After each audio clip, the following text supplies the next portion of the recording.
Welcome to Sober.Coffee, a weekly coffee chat sharing experience, strength, and hope for anyone on the sober road to recovery.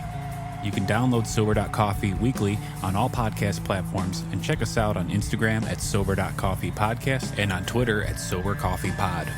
To learn more about us and to help support these sessions, visit online at Sober.Coffee.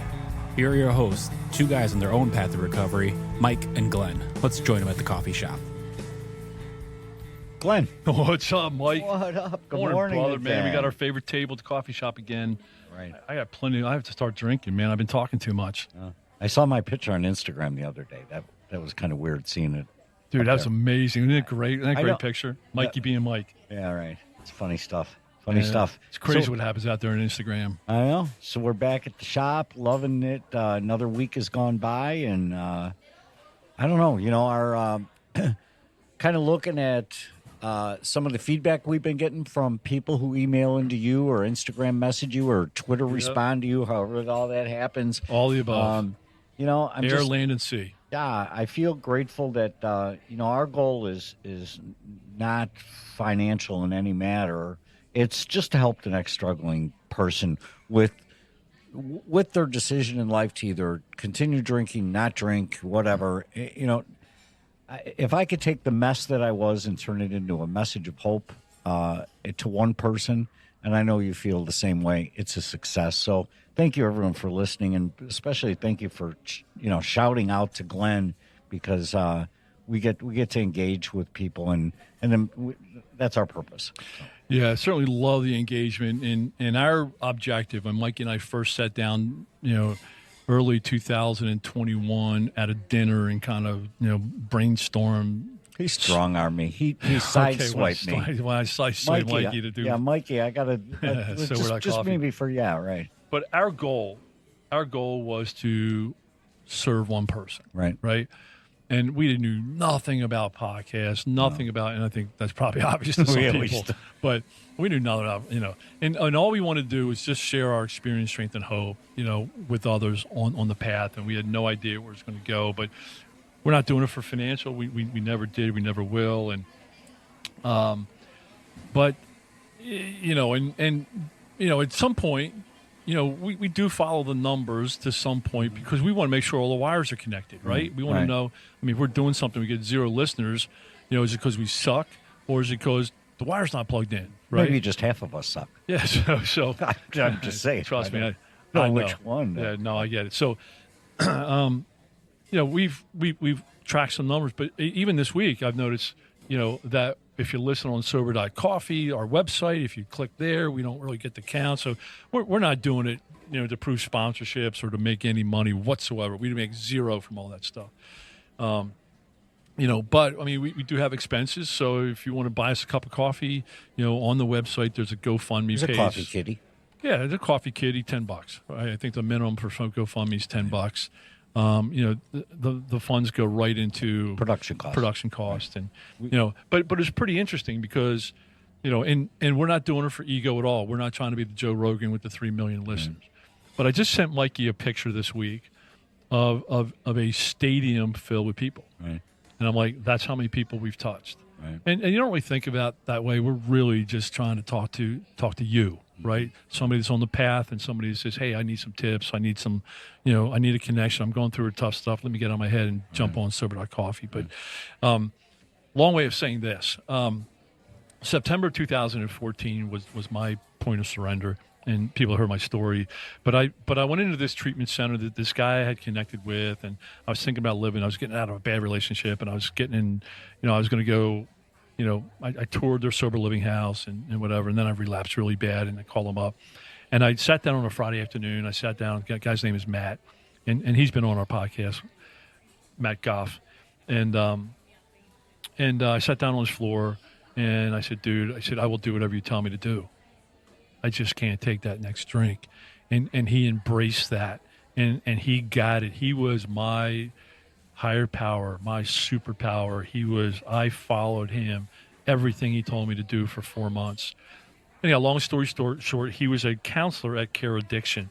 Today, he is the executive managing partner of Care Addiction, right? That's his center today.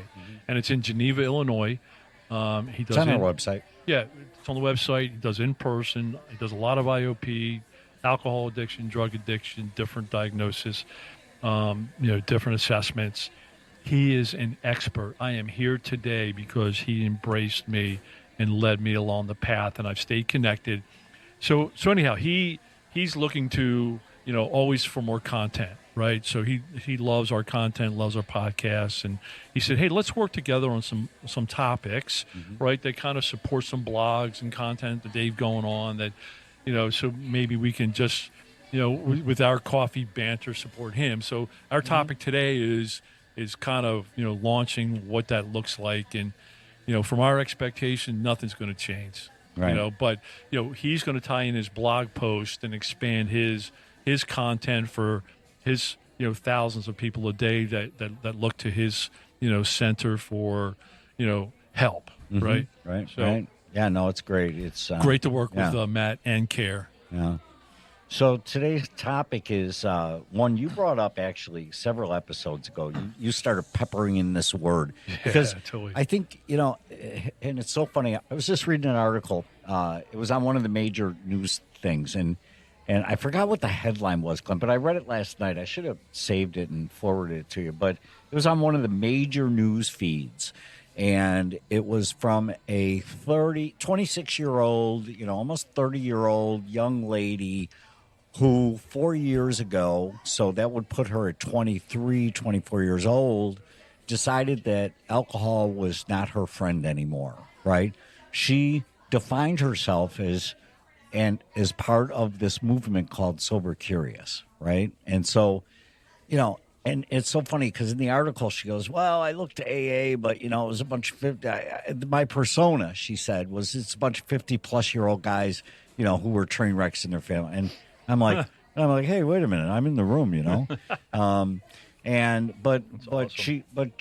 She's right on certain account, but I know the groups that I go around to either way. I mean, there's a lot of young people coming into the program, but the fact of the matter is that a lot of them are coming into the program because all of a sudden there's this Sober Curious movement where it's the cooler way to quit, right? It's like, oh, I didn't crash my life yet, so maybe I don't like the way I respond now. And so anyway, she wrote a book, and it's really practical. What do you do? How do you date? How do you get through a wedding? How do you get through a vacation? How do you go to a ball game without drinking? And being so I thought it was interesting that was our topic today, coming into today. And there she was, a new author, and this Sober Curious movement being driven by, a major media outlet. So I love that. So probably the first time I heard that term is early 2022, where every year, in January, we have dry January, right? And that used to last about 6 hours for me. That was only because I was sleeping. I mean, hey, frankly, back in the day, I'd be like, why?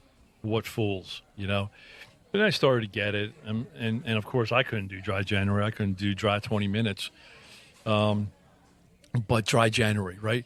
And then, really interesting, on February 1st, I saw a continuation, right? Part two? Yeah, I saw hey, dry February. A couple people were launching hashtag dry February, right? And so there were some people bashing that, right? Saying, I'm only doing 1 month. I'm not doing 2 months. I'm back drinking, right? But then I started seeing the hashtag Sober Curious, just out there, and people, and what you really, how you teed it up, really got me to think is, it is for me, and for others that I've worked with and others that I've connected with. It was a big step going from drinking into AA. Like, there was no middle ground. There was no introductory course. There was no, little blurb. It was a big step walking into that room for the first time. That is you're saying, I have a problem. I'm messed up. I need to find a solution. I'm going to try this. Dude, it was life or death for me. Life or death. But for a lot of people, in their minds, they'd rather have death than walk in the rooms of AA. Sure. So what I started seeing this hashtag Sober Curious is it was a softer way to say, hey, you know, alcohol may not be serving me, right? Right. I've noticed having some problems, I've noticed, more issues with my relationships, more issues with my personal health programs, wellness programs, right? What would it look like if I didn't drink anymore? Mm-hmm. So I went in, I Googled a little bit and also just personal reflection on what it means, right? So a couple points. One is, if you're sober curious, right, do you ever wonder what life without alcohol would look like? Mm-hmm. 2, do you ever wish you didn't drink? And 3 is, in your mind, are you the mental, gymnastics? Are you thinking, is this an all or nothing, right? Do I have to quit? Oh my God, I can't imagine going through life without drinking. I can't imagine going through those meetings, going through the weddings, going through holidays. I just couldn't imagine going out on a boat without drinking, or that all-inclusive resort. How in the world do you go? I might get my money's worth. I got a bracelet. Yeah. Let me take it for a ride. Right, man. Free drinks, right? So it's just it starts the head trash, right? Now, for people with serious alcohol disorders, right? For serious alcoholics like you, like me, there was no pondering. We knew. I mean, that train was crashing. But I think what being sober curious does, and I really love it because we've connected with a lot of listeners that are sober curious, and what I'm getting is, it allows for sobriety to be more acceptable. Right, sure. Right. So when we talk about mental illness, right, not being bashed out there. Stigma, right. That's the word I was looking for, stigma, right? And the alcoholic stigma. Oh, he's an alcoholic. Ooh. Oh, bridge, brown bag, right, sure. Homeless. And some of that might be true for some people, but it's not for a lot of people. And there's people who would really benefit from just not having drinks in their life that, A, may not be alcoholics, right. B, may not be living under a bridge, Well, that's the whole thing, Glenn. They may or may not be. I mean, sober curious, you might have. I know a million people in my life that handle alcohol responsibly, and if they never had another drink again in their life, they wouldn't care. 10th wonder of the world. Yeah, right. 10th wonder of the world. But I also know people, and here's my whole take on sober curious as it relates to its new movement in the marketplace. If a sober curious person is going to be asking themselves one of those or all three of those questions, right? I hope they come and listen to Sober.Coffee and go listen to Glenn's story, Mike's story. I hope that if somebody stops at 26 years old, they've avoided 2 decades or 3 decades or 4 decades of pain, if in fact they are an alcoholic, right? Does that make sense? Absolutely. I've got a guy right now that I'm talking to. In fact, he, from the show, he reached out, we've connected and had quite a number of conversations. And his whole thing right now, and I don't argue with him. His whole thing is right now, first of all, he won't come to AA because of the God thing. Mm-hmm. Right. And I'm like, dude, God, you can get through AA so successfully and have such value in your life and not even use the word God. Right. Use your sponsors, your higher power. Right. Period. I said, don't even mess with the God thing. Right. But he's out there. He's like, well, I've really cut back. I only drink when I'm at restaurants. And I said, well, when do you go to restaurants? All the time. He's like, well, I go for lunch, I go for a happy hour, and I go out to another restaurant for dinner. Right. So he drinks from 12 till midnight. Doesn't he know a breakfast place? But he's not drinking at home, right? Right. But I mean, and that's okay for him. He's like, hey, man, I run a great company. He's an executive for a company. I run a great company. I got all this kinds of money. I got all this kinds of stuff. I'm like, okay. Yeah. I'm like, I can assure you this. If you have crossed that line, right, there's no going back. Right. I mean, that's just what I believe. Right. There's no medical science behind that. But I believe, and I said, what I have seen from proof is that it always gets worse. Right. So all those things that you just listed, they're all things that you can write on your wall, and you can cross them off as you lose them. Right. And exactly. Yes. What's the line? What's the line? Is it a DUI? Is it a lost relationship? Is it a lost job? Is it a lost opportunity? Where's the line? It could be, and it could happen every time you consume. And if you're sober curious, or you're you're an alcoholic, every day you continue that, you're closer. You're dangerously closer to that line or that cliff. Yeah. So here's the thing for that. If you 20 years ago, if you sat me down in a conference room on a dry erase board, because I usually listen to people during those times, and if you said, Glenn, here are the things that you're going to lose if you keep drinking like you're drinking. Right. Here's what you're going to lose, and you listed 20 things. I would have walked out of that room thinking you were full of shit. I'm like, who are you? I just want to listen. I wasn't in that space. I was one of those people that actually had to lose them to realize it. Some people are like me. There's guys I sponsor, and you know what? They like their cars. They like their wife. They don't want to lose that, right? So they're motivated. I have a new sponsee right now. I mean, he's got a lot of great stuff going for him. And he wants to. He knows he has a problem, and he wants to fix the problem before he loses those things. Right. You know what I love about the Sober Curious movement is the fact that they're asking specific questions, right? And then I don't want to miss this point either. So the questions they're asking themselves are very similar to the three you laid out. They're just asking, can I live? How important has alcohol consumption become in my life, right? But what I love about it is, in every program, and I've read several books now on the movement because we've had guests, and so I read the books, right? Yep. And it's just try it for 30 days. I mean, that's what I hope the takeaway from everybody is. If somebody is sober curious, stumbled upon our podcast, try it for 30 days. Just try it for 30 days, not the rest of your life. I mean, that's an overwhelming. To me, it's still overwhelming that I'm not going to drink, when I'm 80. So I totally get that. So as you were saying that, it just clicked kind of visually in my head. So there's a couple of keys for Sober Curious, right? One is anyone will benefit. Yes. Like when I started dating I was dating this girl. She's now my wife. On our third date, I fully disclosed I was alcoholic, and I was living in a sober living house, and I mean that was real sexy, right? And so on the next date or two, we were having lunch, and I said to her, I just got to ask you. I said, why would you sit here and have lunch with me, with an alcoholic? Why would you keep dating an alcoholic? And she looked at, she didn't miss a beat. She looked at me, she goes, that's easy. She goes, you don't drink. Yeah. And she goes, and you are working a very diligent program so you don't take that next drink. Now, I sat there and paused a minute, and she jumped in. She goes, Glenn, you don't get it. She goes, alcohol is devastating to relationships, even with non-alcoholics. She goes, even with non-alcoholics, booze brings problems and stress and issues into relationships.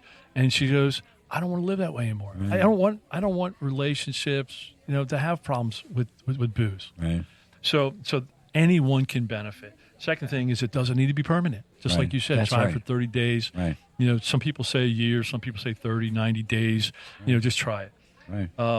And there's also many health benefits, right? I just saw something that, I just saw a scientific study, and we all know that they're true, but it says nobody under 40 should ever drink. I know. Do you hear that? Yep, yeah. Period. So that, what I just, visually is, for me, this is my path, and I think, and I can almost speak for you too, because I know your path, is let's just use a baseline of 0, right? And I'm here in the studio drawing this out for Mikey.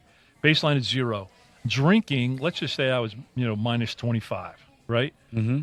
The effects of drinking, the health impacts, the situation impacts, the consequences of drinking, all that, negative 25. I'm just throwing a random number here just for visual.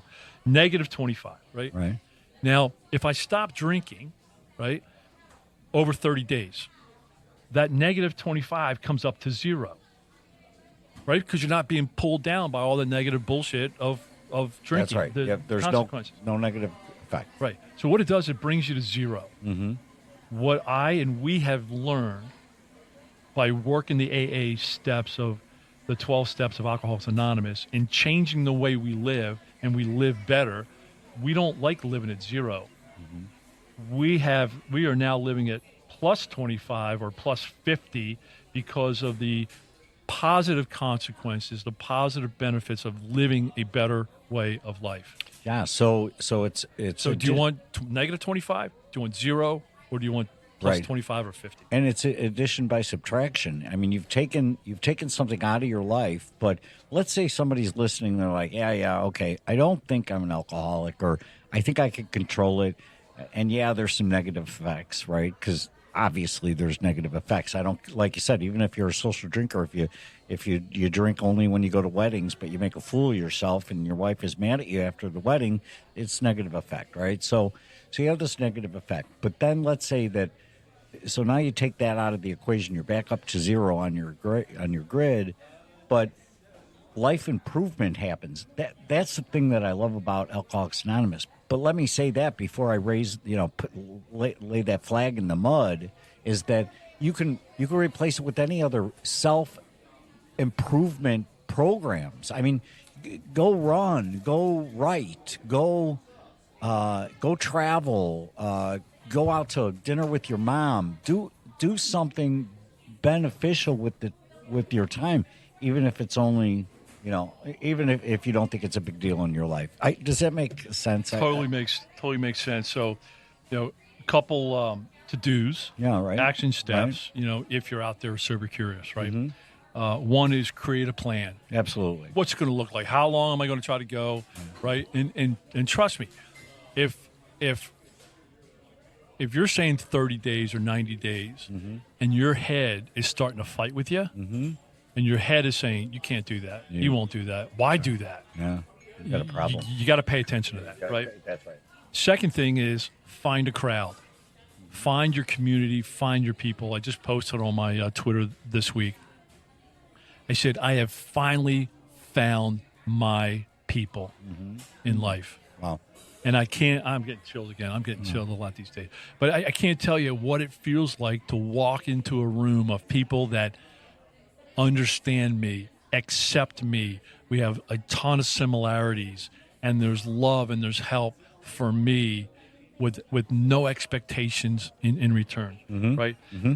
Next thing is, kind of like, change your hobbies, right? I found when I stopped drinking, I had a lot of time on my hands because I spent a lot of time drinking, right? Mm-hmm. Find some hobbies, right? Like you were saying, do some self-help programs, find some readings, find some things to get into that are, mentally and physically beneficial for you. Mm-hmm. And hey, while you're doing that, I mean, consider moderation. We're not saying don't drink forever. That might be the right message for some people. Right. But for some people, it's, hey, find a path of moderation. Right. I can't even believe I'm saying that. No. But there's people out there who moderation does and will work for them. Right. Because they haven't crossed that line. That's right. They might have had some episodes where maybe they got into a fun environment and they got carried away. I get that. And that line can be crossed very rapidly. I want to throw a caution flag out there, right? Because I hate moderately totally. drinking, one night and then coming home and getting a DUI, all of a sudden you've gone from moderation to a disaster. And here's the thing life. about that line: it comes quickly, yeah. and you have no idea. You have no idea it's coming. Where it's at until you cross it, That's and right. then you're like, "Wow." Yeah. Then the realization is okay, and right. and hopefully it's not sitting in the back of a cop car. That's right. So here's one thing that jumped out at me as well when you were talking is on the fill your mind with stuff. There is a lot of great Instagram accounts that I can tap into that send me positive messages every day, so I mean there's a lot of negative stuff out there, but there's a lot of really positive stuff. Find that sober curious community that you can follow and let them pulsate messages into your mind that says it's acceptable for you not to have a drink. Going back to the article I opened up with, one of the things she said is she tackles in her book, and I probably should know the author, maybe if I find it I'll throw it in the resource room, but what she said is, be prepared. Hey, do you want to drink tonight, Glenn? Don't say, oh, I'm on medication. Don't say I'm driving. Oh, you take an Uber. You know, it doesn't really affect those pills aren't really affected by alcohol. Just say, I don't like the way alcohol's happening for me right now. I'm having a bad relationship with alcohol right now. Or even better. It's not that hard. Or even better, I'm not drinking tonight. I'm not drinking tonight. I mean, screw everybody else. Right. So anyway. So one last, Yeah. if you're looking for resources on Yeah. good stuff, on our Instagram, I don't know, we got 8,000 some followers. Sober.Coffee Podcast is our Instagram. Right. Check out our stories. You know, we're not an expert on Instagram, but check out our stories because I put a lot of quality, sayings and information and just kind of, memes or whatever they're called. Right. But, a lot of time I just regurgitate what's already out there. So check out who posted them and then start following them. That's exactly Yep. what I did. Yep. And Yep. now I zip through my Instagram. I'm like positive. It's unbelievable, man. It's great stuff. So last thing on being sober curious, if you're sober curious, reach out to us. Right. Number one, it's going to be anonymous. Number two is we have, somebody reached out this week. She was a woman, typically in AA. We always joke about the 13th step, but we just stay away from that, right? I don't get in intimate conversations with women about sobriety. I just don't. Right. I just don't do it. But we are connected to amazing women who know how to walk down the sober path. And, touch base with us. We will get you in contact with those women. So it's podcast at Sober.Coffee. It's anonymous. We will not publish your stuff ever. We will not publish your name because I know a lot of emails have names in them. But, we want to be a resource for you. If you're sober curious, if you just have what you think is a stupid question, we've gone through it. We can connect you. We can get answers. We can be a resource for you, and we want to do that. Yep. Love it, man. Sober curious. Yep. Love it. I'm less curious now. Go drink another cup of coffee, will you? Thanks for joining us for today's coffee chat. To contact the show, email us at podcast@sober.coffee. If you need immediate help, the AA hotline is 800-839-1686. The National Suicide Prevention Hotline is 800-273-8255. Remember, Mike and Glenn are sharing their own journey on the path to recovery. Any suggestions, medical or otherwise, are their own experiences and should not be viewed as professional advice. See you next week, and remember, there is a solution.